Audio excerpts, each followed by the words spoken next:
Diego traffic isn't as bad as LA. But it does get frustrating. On rainy days, the traffic is at its peak because the stereotype is true. Southern California drivers treat the streets like a slip and slide as soon as they see the first drop of rain. Of course, this causes accidents. Of course, accidents causes traffic. Of course, traffic causes rubbernecking. Everyone has to peer through the raindrops at whatever wreckage is within view. But then, as soon as they park their cars, the drivers become entirely disinterested with the world around them. Their necks turn down to iPhone notifications, ignoring the social calamity right outside their window. This time, there are no pileups or collisions for them to be concerned about. No screeching tires or twisted metal to grab their attention.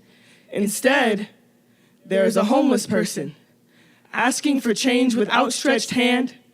So how do we respond?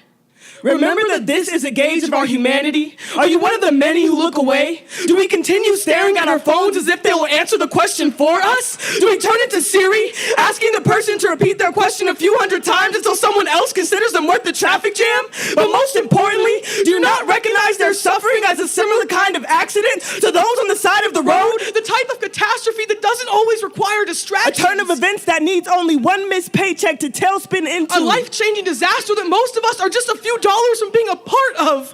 Why do we think vehicular death is easier to digest than a person who may have faced death just one too many times? Somehow, it is socially acceptable to marvel at carnage for the sake of the story, but pass up the opportunity to treat the living like they are in fact alive. Do you realize they are in fact alive? It's sickening. It's sickening that we choose to distance ourselves intentionally. Treat others like yield signs. As though we have never been the roadside flat tire. Significant enough to gawk at, but not important enough to assist. You know, you don't have to carry a coffee mug full of quarters to be considered a beggar. Sometimes the only difference is a Facebook post and a GoFundMe link. A digitized cry for help saved from the humiliation of siren on side street. So next time you put your pride aside and ask for help, I hope others consider you worth their attention. I hope they realize this is the appropriate time to rubberneck. I hope they look up on their phones long enough to notice your existence. I hope your home is more permanent than tents thrown into dump trucks.